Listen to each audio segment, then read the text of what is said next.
Halo, selamat datang kembali. Hari ini kita bakal ngupas sesuatu yang, lumayan bikin mikir. Pernah kepikiran nggak, apa hubungannya antara AI, teknologi paling canggih kita, sama sesosok penipu ulung dari ramalan kuno? Yuk kita langsung aja ke pertanyaan utamanya, apa jangan-jangan teknologi super canggih yang kita banggakan ini, yaitu AI, justru lagi menjalankan sebuah ramalan kuno tentang penipuan terbesar sepanjang masa? Ini ide yang gede banget kan? Jadi ayo kita bede bareng-bareng. Oke, biar kita semua nyambung, pertama-tama kita harus mundur dulu.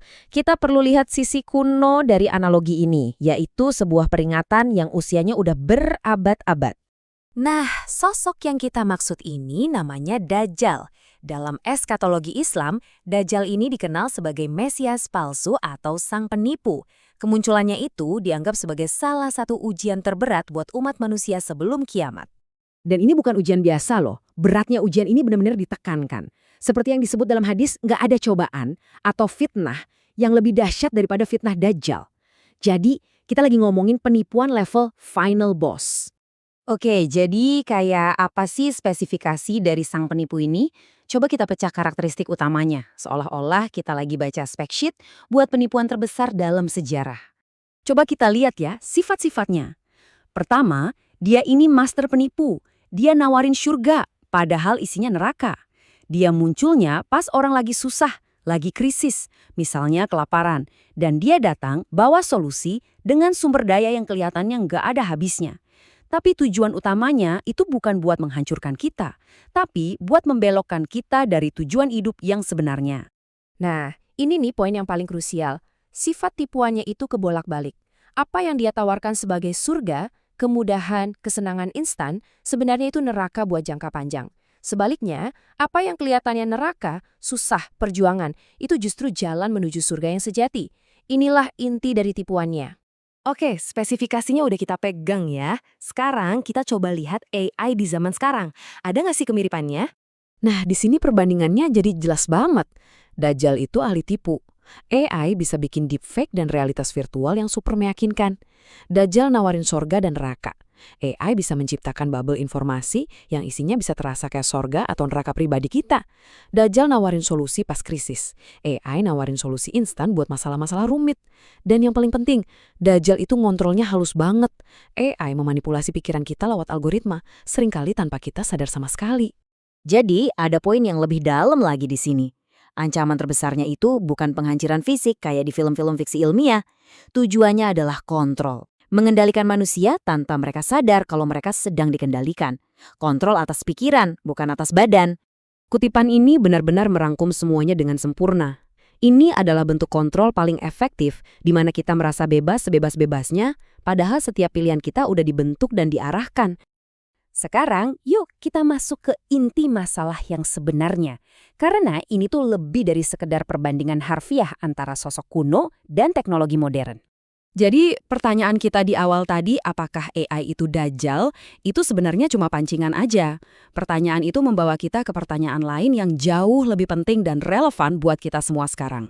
Dan pertanyaannya adalah, apa bahaya sejati yang sama-sama diwakili oleh Dajjal dan potensi AI? Apa ancaman mendasar yang mereka berdua tunjukkan ke kita? Biar gampang ngertinya, coba kita lihat tingkatan pendorong hidup manusia. Di level paling dasar, kita nyari kesenangan. Naik satu tingkat, kita didorong oleh gairah atau passion. Tapi di puncaknya, yang benar-benar ngasih kita arah itu adalah tujuan hidup. Nah, ini dia target utamanya. Ancaman terbesar dari penipuan yang canggih, entah itu yang kuno atau modern, adalah terkikisnya makna dan tujuan hidup kita. Begitu tujuan hidup kita goyah atau diganti sama sesuatu yang dangkal, kita jadi gampang banget dikendalikan. Ada satu gagasan yang, dalam banget di sini. Penurunan tingkat berpikir itu sendiri sama dengan dosa atau maksiat. Jadi, malas mikir itu bukan hal sepele, tapi dianggap sebagai sebuah kegagalan moral. Artinya apa? Gini, kalau kita terlalu bergantung sama alat kayak AI buat mikirin semuanya untuk kita berisiko mengalami, otot intelektual kita jadi layu. Kemampuan berpikir kritis kita perlahan-lahan mati karena nggak pernah dipakai. Oke, bahayanya udah jelas. Terus gimana dong cara kita melawannya? Yuk kita lihat panduannya. cara membangun sistem pertahanan kita sendiri buat menghadapi ancaman ini. Intinya, ada dua jalan yang bisa kita pilih. Kita bisa takut sama teknologi, menghindarinya, dan akhirnya malah jadi ketinggalan dan gak berdaya. Atau, kita bisa pilih jalan penguasaan dan tanggung jawab. Kita lihat teknologi sebagai alat super kuat yang harus kita pelajari cara pakainya demi kebaikan bersama. Jadi, gimana cara kita mengupgrade diri kita sebagai pengguna?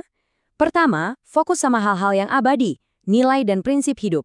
Kedua, secara aktif kuasai alat-alat canggih ini buat tujuan yang positif.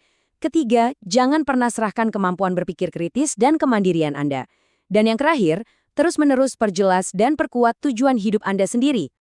Ada kutipan bagus yang pas banget sama ide ini. Alat yang kuat, entah itu harta, pengaruh, atau AI, akan jadi yang terbaik kalau berada di tangan orang-orang yang punya pegangan moral yang kuat. Pada akhirnya, inilah kesimpulan utamanya. Fokus kita seharusnya bukan pada rasa takut akan apa yang bisa dilakukan oleh alat itu, tapi pada bagaimana kita bisa jadi pengguna yang lebih bijak, lebih kuat secara moral, dan lebih sadar. Dan saya mau tutup dengan satu pertanyaan buat Anda renungkan.